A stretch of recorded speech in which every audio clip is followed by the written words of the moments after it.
My first MMA fight was, I think it was either late 1999 or early 2000. It was a 8-man tournament. It was in Blantyre. I think, is it Spring Hill? I think it is. I can't remember. I'll be up that way in a while. But it was an 8-man tournament, and it was billed as Clash of the Styles. So what they tried to do at the start was get 8 different martial arts in. So it was really like an old school thing where I think I wore Thai boxing shorts at the time. There was guys wearing gis. There was guys in karate suits and stuff like that. So I went in representing kickboxing at the time. They actually ended up with a couple other kickboxers because they couldn't find 8 different martial arts willing to participate. It was funny rules. It was no head contact. You couldn't punch or kick to the head, standing or on the ground. So it wasn't. It was nothing like him. Thinking back about it now, but that was my first experience, and it was on mats. So I had 3 fights on the same day. I stopped 2 guys with leg kicks, and the last guy I stopped with a guillotine. I'd seen a guillotine. I think it was Pat Smith in an early UFC guillotine. The guy, it was crude. It wasn't. Basically, the guy put his head under my armpit and I squeezed his neck. And he tapped. But the interesting thing about that was I got a judo guy in one of the matches who threw me, and he pinned me, he held me down, and I remember it was the first time I've ever felt that helpless way where somebody was just totally controlling me. It was I think it was under 75 kilos, this thing. I was about 70. This guy was a good bit bigger than me, but I managed to get reset on my feet because I crawled off the mats, and then they restarted us. And that's why I eventually started kicking them again and got the guillotine. But that kind of sparked my interest. That was like me, I need to go and learn jiu-jitsu, because that was the first time I'd had somebody holding me and just, I could feel it. I can't move here. He's physically dominating me, and it was something that kind of scared me for the rest of my career. I make an effort of getting good at escaping. I'm hard to control now with my jiu-jitsu. More worried about somebody maybe pinning me and controlling me and nobody able to move than actual submissions. But I went to that I started jiu-jitsu in Glasgow, Scotland Bay, at Kelvin Hall, mate, Paul McVeigh there, and we started training. So my first proper fight with punches to the head and stuff was 2003, I think it was, 2002, and down in England at Cartwright Garrick. And I fought a guy called Dean Emerson, and I beat him on points. It was 2 5-minute rounds. He was a good boxer, and I managed to kick him a lot of leg kicks, defended wrestling with some good boxing exchanges, and I won on points.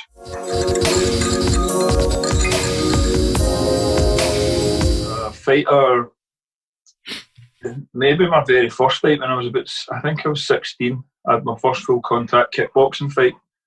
I went to Sheffield with my coach at the time.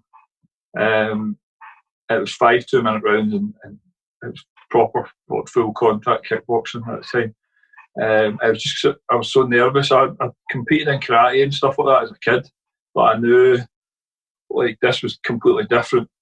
It was in a ring. I think it was in a sports centre. We were on quite late. It was like a Scotland versus England event thing. I was on maybe third to the end, and I knew this guy had 4 fights, and this was my first, and I knew he'd knocked a couple guys out, so I was proper nervous. So that one, just getting in there and getting the first one out of the way, which kind of led to everything else, was probably one of them. Other than that, I had a run of fights at Cage Gladiators in Liverpool at the time. It was probably the biggest promotion in the UK. It had a TV deal with ITV4. And I went down there and fought a guy called Jay McGuinness for the British title, and then defended it 3 times after that. I beat Dino Gambitesa, a guy Lee Remedios, who's one of the best fighters in Europe at the time, and Von Lee, who later went on to the UFC. I drew with him. So that wee run at Cage Gladiators was probably the highlight of my career in terms of fighting. As a coach, there's been more as a coach than there was as a fighter, to be honest. Any of the world titles has been cool. Any of the guys I've coached the world title, whether it's Paul McVeigh, Stevie, Danny Henry or Joanne. Getting guys to the UFC was obviously quite a big thing for us at the time. But as a coach, even it might not even be guys competing. It might just be guys who are coming in for work every night and training, and just seeing them going away and the kind of standard of their life getting better because they're fitting in at the gym. They're coming in and having a laugh. You can see this. You come in, you can see the weight of the world on their shoulders, and you can see them leaving with a spring in their steps, type of thing. So it's that's more. I'm more proud of that type of stuff than the competition record of the gym. It's just being able to kind of affect people's lives in a positive way. It's been a big thing for me because I needed that when I was younger, and martial arts gave me it. So it's just been able to kind of give something back that way.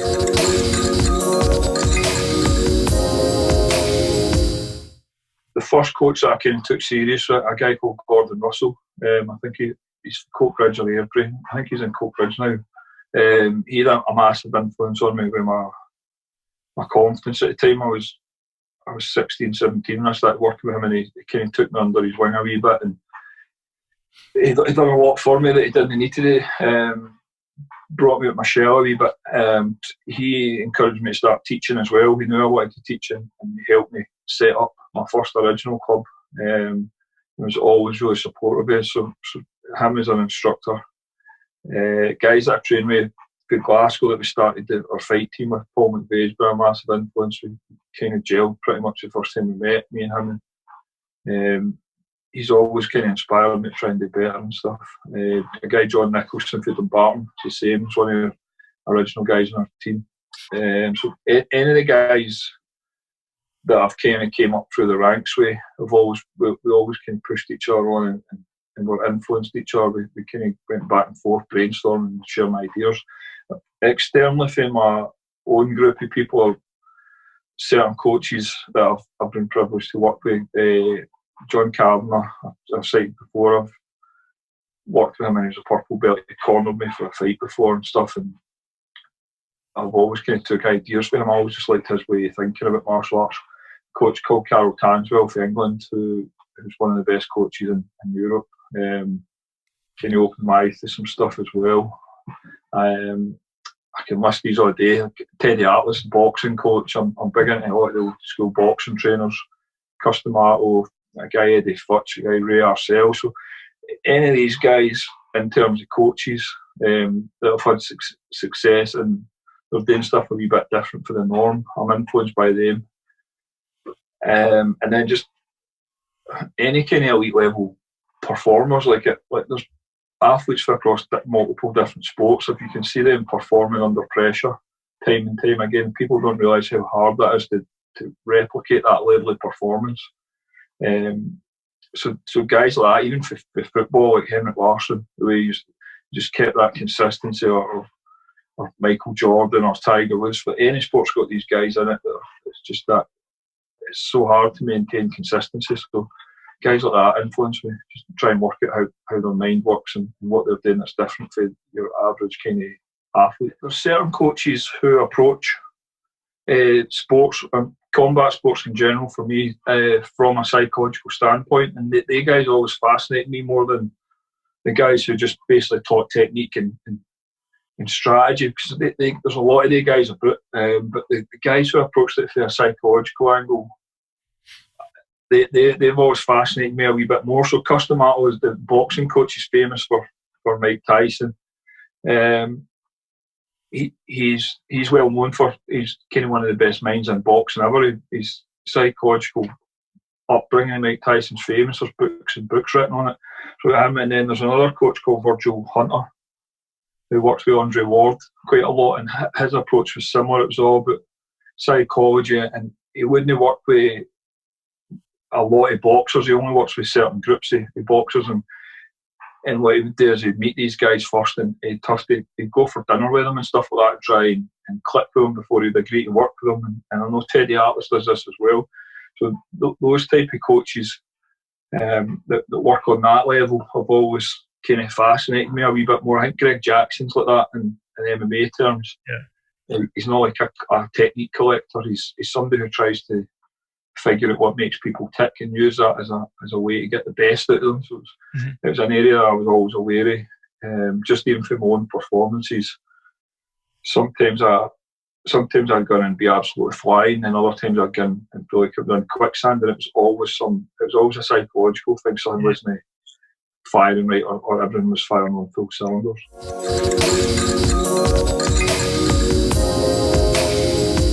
A perfect coaching team. So I want a head coach first and foremost. I need somebody to be in charge. So I would go with a coach called Matt Hume. He works with Demetrius Johnson. He's worked with a bunch of really good fighters before, Josh Barnett, Max Sakurai and stuff like that as well. He's involved with ONE FC now, but he's an excellent fighter. He's just a coach that I've always, anytime he speaks about martial arts and stuff, I want to listen. So I'd have him as my head coach, and then underneath it I would have some specialist coaches in just to kind of find different areas and stuff. So if like a dream team of coaching, I would have Teddy Atlason as the boxing coach. He's one of my favourite boxing coaches, but he's also really, a lot of boxing coaches don't like MMA and they don't understand it, but he's really open to it. He's got a podcast, he has MMA guys on it, he talks about it, he understands it in comparison to boxing. So I would have him in as my main striking coach. Grappling wise, what do I need here? I need a wrestling coach. I'd definitely get one of the Brand brothers, Tom Brand for America, famous coaches for Iowa, and as my wrestling coach. And then as the jiu-jitsu coach, I've always been a fan of Ricardo Arona, a Brazilian top team guy. He used to compete MMA and also ADCC, and maybe have him in as the grappling coach.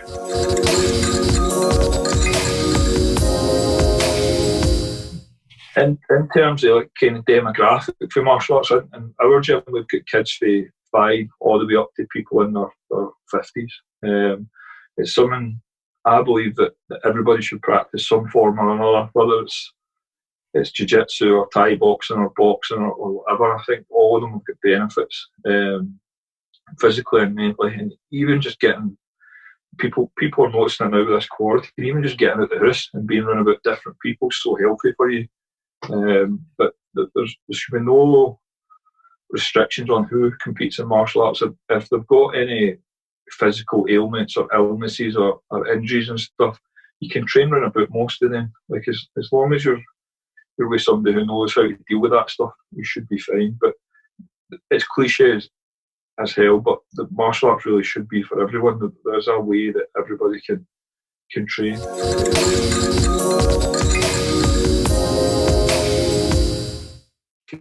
Someone in their 30s start and go on to compete, definitely. I think what you need to realise is you go in at 30-year-old, you're already behind everyone else. So you go in and get comfortable being a wee bit behind. But if you're consistently training and you're training in the right place, you're going to notice difference within 3 to 4 months, and then again for 6 to 8 months your skill set will come on. And then if you're in a good gym, the coaches and that will start introducing you to sparring, so that you'll probably start with rolling within the first maybe 2 or 3 weeks. They'll start picking how you roll with and let you move a bit on the ground, and then eventually, depending on how quick you're progressing, they'll filter you through sparring and stuff like that. And if you're doing well in sparring, you're comfortable, which you will be the more exposed you get to it, then there's no reason why you couldn't eventually fight. You're not going to join it as a 30-year-old and probably be fighting within the first year. Mm-hmm. If you put the time in and maybe get a year and a half to 2 years, you can definitely compete. You want to be, you need to be in a gym where if the coach is going to match make you, which good gyms, the coaches have a say in matchmaking. In some of the poorer gyms, the students go and just find fights for themselves, which is unprofessional. Yep. If you're in a gym where the coach is decent, he'll match you fairly. You'll go to a promotion where they trust the promoter.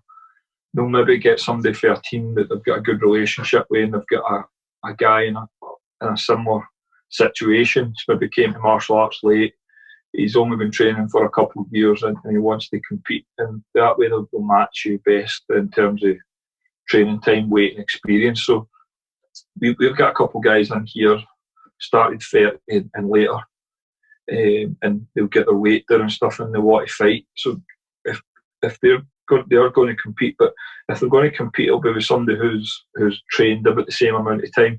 There's no point us putting a 38 or 39-year-old guy in with a 21-year-old kid, because physically the 21-year-old kid is going to have advantages most of the time. So there's nothing to stop somebody starting late. 30's not even that late, to be honest, and then getting into the sport and then competing and doing well. If they get managed right, the first couple of fights they should be matched relatively safely in terms of the other guys' experience, training time, and go for there. Some of the bigger names in the sport, like Ian Freeman, started late in his 30s at Randy Couture, although he came from like a wrestling background. These are guys that started late and still done pretty well. So it's definitely there. It's there for everybody. There's a couple of guys I know for Glasgow's even started training in their early 40s and decided they wanted to fight and had a couple of fights. But it's just matching them with the right people. From higher level, there's Mark Ewan. Everybody knows about Mark. The quarantine thing set back our plans for him a wee bit, but he's probably the best amateur in the UK now. He's performing really well. He's going to be an excellent pro. Everyone has just a matter of time. There's no ifs with him. It's a case of when. Sean Clancy, he's just turned 17. He's been training now. He's been training with his dad since he was a wee boy. His dad fought as well. But he's been training. He stays in Paisley, this kid. He tries through at higher level, which is a trek. He's 3-0 now. He's just turned 17. He's physically getting bigger. He's 6'2" or something now, getting bigger. He's going to be a handful, and he's technical. And he's obsessed, and this is all he wants to do. Logan McGonigal is going to be good as well. So that's 3 amateurs. In terms of the pros, Luke Shanks is going to, but he'll get that Cage Warriors title. He'll be our 8th world champion. He'll go into bigger things. Keir Harvey is undefeated as a pro just now.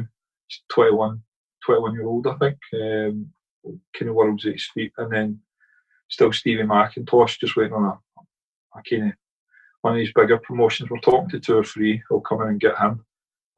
So the guys, plus there's a bunch of others, to be fair. We've got a couple guys who just turned 18 that'll fight this year who are going to be frightening as well. But there's a lot of them at higher level as well. We also have a wee conveyor belt of them running here, so when the more experienced pro guys end up hanging it up, we're replacing them.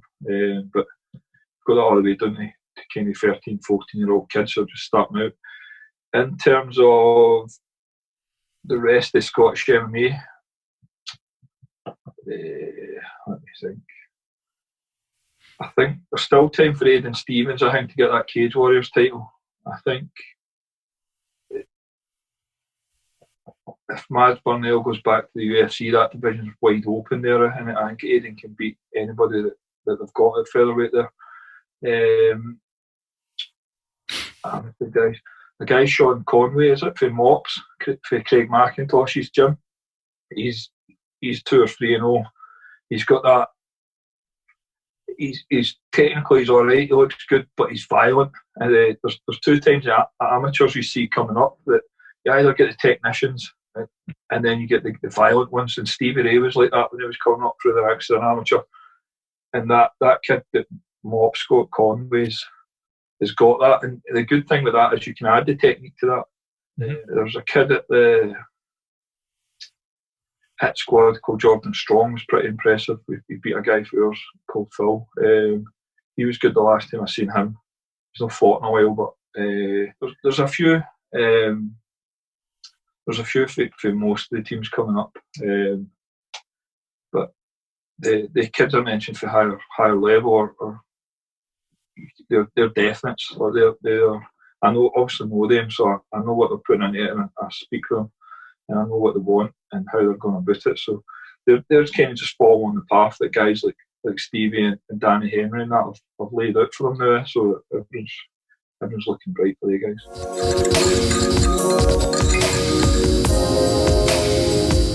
It's just been a lot. It's been fun, man. It's actually probably saved my sanity during this quarantine. The plan is just to keep expanding on it, keep talking to good people and putting out content, and just keep having kind of fun with it, and just learning as we go. We've had a recap there of the guests that we've had on, and we've had some great guests on so far. I think we're 23, 24 episodes in, and some of the people we've had on it so far has been brilliant. And I know some of the guests that are lined up are going to be in the same kind of level, kind of martial artists and stuff as well. So just getting to speak to people at that level and learn from them and hear their stories and stuff like that's been really cool. So basically just keep putting out content, hope people enjoy it, subscribe to it and keep following it.